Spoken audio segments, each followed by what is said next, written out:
প্রিয় ভিউয়ার্স আসসালামু আলাইকুম। আশা করছি সবাই ভালো আছেন। আলহামদুলিল্লাহ আমিও ভালো আছি। তো প্রতিদিনের মতো একটি নিউ ব্লগ নিয়ে আপনাদের মাঝে হাজির হলাম। তো আজকে আবার নতুন মানে খেলা দেখলাম। নতুন খেলা শুরু হয়ে গেছে শাহীন ভাইদের পরিবারে। আসলে আমি ওনাদের সম্পর্কে কোনো বাজে কথা বলতে চাই না বা মানে বাজে কথা আসেও না। কারণ আমি ওনাদের ভিডিও দেখি। ভুল মানুষেরই হয়, মানুষ মাত্রই ভুল করে। তো যখন একটা মেয়ে বিয়ের পরে তার স্বামীর কাছে ভরণ-পোষণ না পায়, আমি মনে করি শারমিন আ ভাবির মনে হয় এখানে দোষটা একটু কমই দেব আমি। কারণ একটা মেয়ে যখন স্বামীর বাড়ি এসে স্বামী যখন খারাপ হয় না, সে কখনো স্বামীর বাড়ি এসে কোনো মূল্যায়ন পায় না, এটাই স্বাভাবিক। কেউ তাকে মূল্যায়ন করে না। যখন স্বামী তাকে মূল্যায়ন না করে, কোনো মেয়েরে আমি আমার জানা মতে খুব সহজে কেউ মূল্যায়ন করে না। হাসব্যান্ডের মূল্যায়ন সবার আগে। হাসব্যান্ড সম্মান করলে সেখানে তার ভাই, বোন, আত্মীয়স্বজন, পরিজন সবাই সম্মান করে, সন্তানরাও সম্মান করে, সব কিছুতে। তো আমি মনে করি একটা মেয়ে তো বিয়ে কেন বসে? তার মানসিক শান্তির জন্যই বিয়ে বসে। খাওয়ান কে দিতে পারে না? সে তো বেশিরভাগই তার বাবার বাড়ি থাকে। তো আমার মনে হয় খাবারের অভাবে এই মেয়েটা বিয়ে বসে না। মনে করেন খাবারের অভাবে কখনো বিয়ে দেয়ও না কোনো বাবা-মা তার সন্তানকে। তো সামাজিক দায়বদ্ধতা, আল্লাহর ফরজ কাজ সবকিছু মিলিয়েই একটা মেয়েকে বা একটা ছেলেকে বিয়ে করতে হয় বা বিয়ে দিতে হয়। তো আমি সেক্ষেত্রে বলব বিয়ে কালো হইলেও স্ত্রী আল্লাহ তাআলা বলেছে, স্ত্রীর একটা খারাপ গুণ ধরে তুমি বসে থেকো না। তার ভিতরে হাজারটা তোমাকে ভালো রাখার গুণ আছে, সেই গুণের দিকে তাকাও। তো আমার কাছে যতটুকু মনে হয় সে তো মানে শাহীন ভাই এমনিতেই তার বোনেরাও বলে এটা। হয়তোবা তার বোনেরাও এইজন্য তার ভাইয়ের বউকে বেশি আগলায়। কারণ তারা তো মেয়ে, তারা অন্তত এতটুকু বোঝে যে স্বামীর কাছে মূল্যায়ন না পেলে একটা নারীর কতটা কষ্ট হয়। তো সে তো ১ ভালোবাসা পায়ই না, ২ স্বামী ভরণ-পোষণও দেয় না, ৩ স্বামী জুয়া খেলে, তারপর নেশা করে। মানে মানুষ বাইরে মানুষ কয়টা মানতে পারে? মানুষ কয়টা মানতে পারে? তবুও আমি মনে করি শারমিন ভাবিকে উনাকে আমি সেলুট জানাই। কারণ উনি অনেকটা ধৈর্য রেখে এখনো পর্যন্ত উনি সংসারটা ২ টা বাচ্চার মুখের দিকে তাকায়। এই না হলে মা শোনেন, পৃথিবীতে কালো হোক, ফর্সা হোক, সে কিন্তু ডিভোর্স নিয়ে গেলে তার জন্য একটা সঙ্গের সাথী পাওয়াই যায়। এটা আল্লাহ তাআলা দেখিয়েই দেয়। আল্লাহ এক দরজা বন্ধ করলে আরেক দরজা। কিন্তু সে কিন্তু তার বাচ্চাদের মুখের দিক তাকায়। সে ইউটিউবটা করতেই আছে তার বাচ্চাদের জন্য। এরকম মা কয়জন হয়? সেলুট তাকে। আমি মনে করি সন্তানের জন্য এই যুদ্ধ করাটা এটা একটা ভালো মায়ের লক্ষণ। সে যুদ্ধ করতেছে। সে সে সন্তানের জন্য স্বামীকে এত, এত কিছুর মধ্যে দিয়ে যাওয়ার পরও কিন্তু সে তার স্বামীকে তালাক দেয় নাই। তো তিশা আপু যে বলল, আমার কথাটা ভালো লাগছে যে ভাবি যে একা, একা বাচ্চাগুলো নিয়ে গেল। ভাইয়ের তো ভাবির প্রতি কোনো আ টানই নেই, ভালোবাসা নাই। আসলেই সত্য কথা আমার যেটা মনে হয়। মানুষ নেশাগ্রস্ত হইলেও তার বউর প্রতি টান থাকে। মানে শাহীন ভাইয়ের আমার মনে হয় না তার বউর প্রতি কোনো টান আছে বা কোনো মহব্বত আছে। হ্যাঁ, মানুষ বলতে পারে শিক্ষিত মানুষগুলোর ব্যবহার যে এত খারাপ হয়। আরে ভাই, আপনি কয়জন শিক্ষিতকে দেখছেন? শিক্ষিত সবাই কি একরকমের হয় বা অশিক্ষিত সবাই কি একরকমের হয়? আপনি যাই দেখেন, অশিক্ষিত কিছু, কিছু মানুষ আছে যারা শিক্ষিতর মাথা খায়। আবার শিক্ষিত কিছু, কিছু মানুষ আছে যারা অশিক্ষিতর চেয়েও খারাপ। তো আপনি সব শিক্ষিতকে কেন বললেন? সব শিক্ষিতকে বলা আসলে আপনার সাজে নাই। তো আমি মনে করি একটা বউ এরপর আর কি ভালো ব্যবহার করতে পারে এত কিছু সহ্য করে? একটা বউ যখন দেখে তার স্বামী মূল্যায়ন করে না, তখন তো সে এমনিতেই পাগল হয়ে যায়। সে তো মানসিকভাবে এমনিই পাগল হয়ে যায়। কারণ তার জীবনটাই বৃথা। আপনি যদি মনে করেন যে শারমিন ভাবি কালো, তাকে মানা যায় না বা কিছু না, তাহলে আমি বলব ভুল। সুন্দরী মেয়ে তো বিয়ে করে দেখছিলেন, আপনার সাথে আছে? নাই। আর এই মেয়েটা এত কিছু জেনে, এত কিছু সহ্য করে, একটা শিক্ষিত মেয়ে, সে কিন্তু একটা চাকরি করতে পারতো। সে কিন্তু একটা প্রাইমারি স্কুলে জব করতে পারতো। সে তার লাইফটারে গুছিয়ে নিতে পারতো। বিয়েই কি সব কিছু? উনি বিয়ে না করেও থাকতে পারতো। ওনার ইউটিউব চ্যানেল ছিল, ছিল, বাচ্চা না নিলেও পারতো। সেই জায়গায় সে ২ টা বাচ্চা নিয়েছে এবং সেই বাচ্চাদের উনি লালন-পালন করতে পারে না বলে একা আপনি সামলান না, তাই উনি ওনার বাবার বাড়িটা বেশি থাকে। আর আমার যতটুকু মনে হয় ভাবির বাবার বাড়ির প্রতি একটা টান বেশি। মানে যেটা সবাইর হয় না, আবার এরকম হইলে একটু সমস্যাই হয়। তো আমি ভাবিকে বলব যে, "ভাবি যদি পারেন বাবার বাড়ির প্রতি টান মানে যাওয়াটা কমিয়ে দেন। আপনার মাকে মাঝে, মাঝে নিয়ে এসে রেখে দেন। কিন্তু যাওয়াটা অল্প কমিয়ে দেন।" এ আর দ্বিতীয়ত আমি শাহীন ভাইকে বলব যে আপনার নেশা করা হইছে সামাজিক অবক্ষয়, জুয়া খেলা ও সামাজিকতা নষ্ট। আপনি কি মনে করেন আপনি যে সমাজটায় বসবাস করেন, সেই সমাজটা কি আপনাকে ভালো চোখে দেখে? কখনোই না। আপনি যান না, আপনার পিছন থেকে মানুষ বলে, "ওই জুয়াখোর যায়, ওই গাঞ্জাখোর যায়।" এটা শুনতে কার ভালো লাগে? তাই আমি বলি কি যে এগুলো ছেড়ে ভাবির সাথে সংসার করুন, সংসার মন দিয়ে করুন, বাচ্চাদের মুখের দিকে তাকিয়ে সবকিছু মানে বন্ধ করে দেন। সবকিছু ভালো পথে আসেন, সুস্থ পথে আসেন। একটা বলতেছেন যে এই বউ চলে গেলে ও যদি যায় যাক, আমার কোনো কিছু যায় আসে না। সে যদি চলে যায় আপনার কাছে যায়, আপনি কি আবারও বিয়ে করবেন?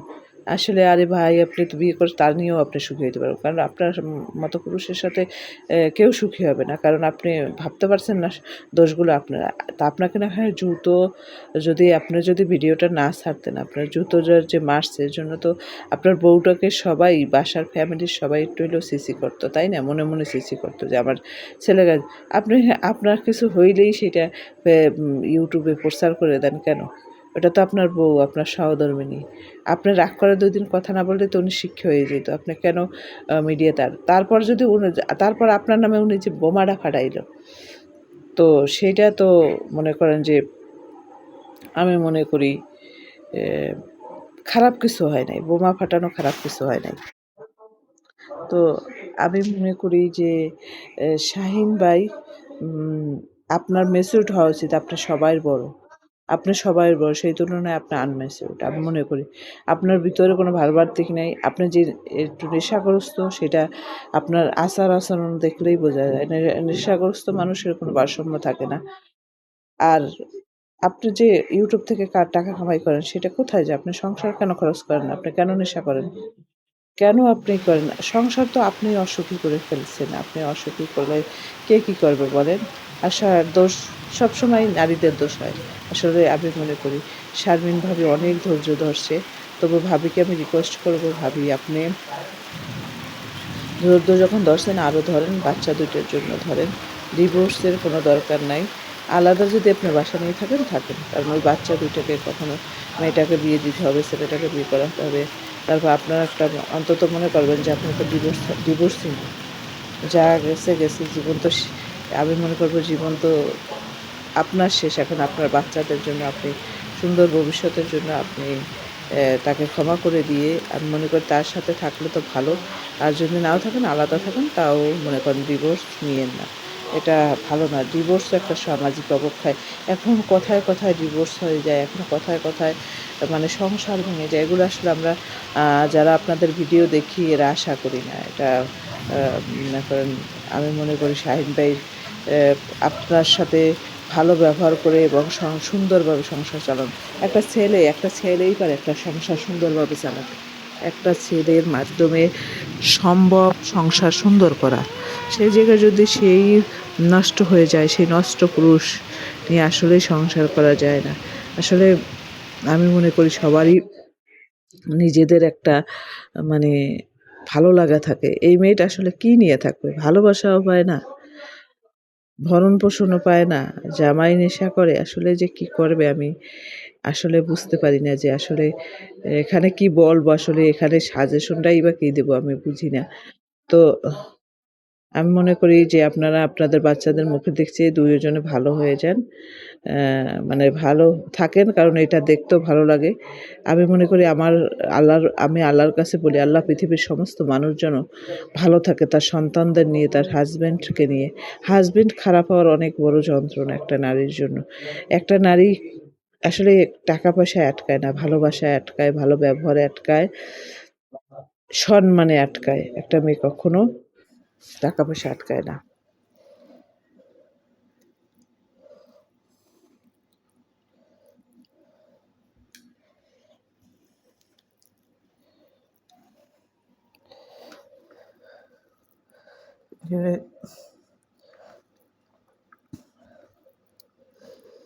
মূলো ভাজি করছি।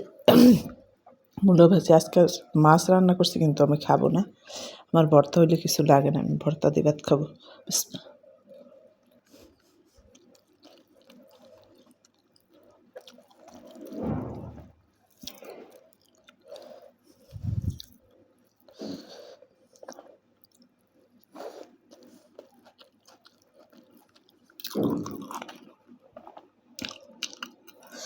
আসলে এক হাতে ক্যামেরা ধরে খাওয়া একটু টাফ। আমার তো একা একা ভিডিও করতে হয়, একা একা এডিটিং করতে হয়, সব কিছু একাই করি। যদি আপনারা সাপোর্ট করেন, হয়তো বা বহুদূর আগাই যেতে যখন পারবো, তখন হয়তো বা লোক নিব।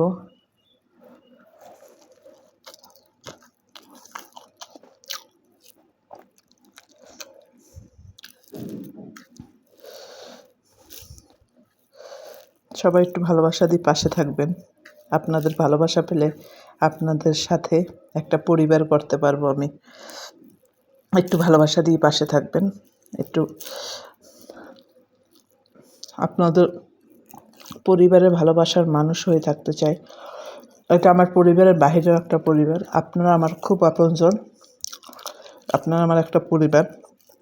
তাই আপনাদের মাঝে একটা নতুন ভিডিও নিয়ে আমি হাজির হই। আজকে এটা হলো শুকনো মরিচ দিয়ে পেঁয়াজ দিয়ে সরিষার তেল দিয়ে ভর্তা, আর এটা হলো যে কসুরমুখী ভর্তা। আমার মতো কে কে ভর্তা ভালোবাসেন, ভর্তা প্রিয় মানুষ, কমেন্টসে লিখবেন। ভর্তা খাইতে মজা, কিন্তু ভর্তা বানাইতে খুব কষ্ট।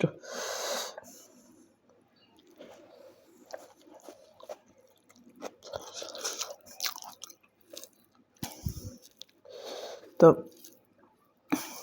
ভিডিওটি না টেনে শেষ পর্যন্ত দেখবেন। যদি কারো ভালো লাগে তাহলে লাইক সাবস্ক্রাইব করে পাশে থাকবেন, বেল আইকনটি বাজিয়ে দেবেন যাতে আমার ভিডিওর নোটিফিকেশন আপনাদের কাছে চলে যায়।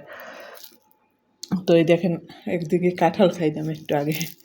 কাঁঠাল একটু কাছে, কালকে একটা কাঁঠাল আনছে আপনার, কালকে রাত্রে নিয়ে আসছে, সেটা ভিডিও অ্যাড করে দেবো আমি।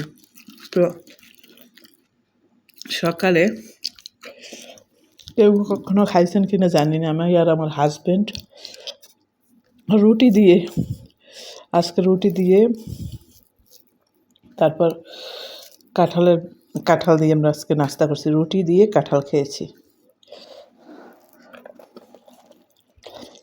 কেউ কখনো খাইছেন কিনা জানি না, আমিও খাইনি, আজকে প্রথম খাইলাম।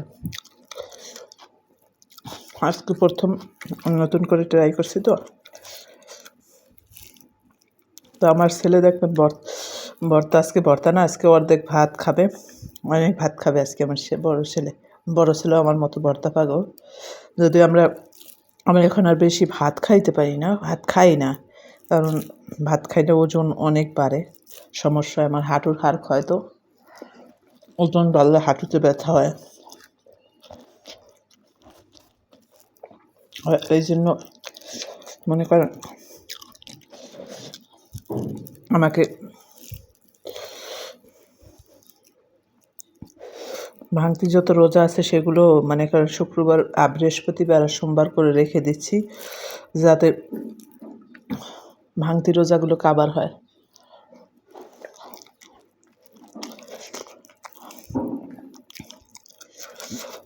এখন থেকে কন্টিনিউ করব, কিন্তু বেশি গরম পড়লে আমি থাকি না। এখন এমনিতে দিন বড়, তারপর প্রচুর গরম পড়ে, এই জন্য এই কোরবানির পর আর রোজা থাকা হয় নাই। আবার দেখি কালকে বুধবার, পরশু দিন বৃহস্পতিবার যদি ঠান্ডা পড়ে তো ইনশাল্লাহ রোজা রাখবো।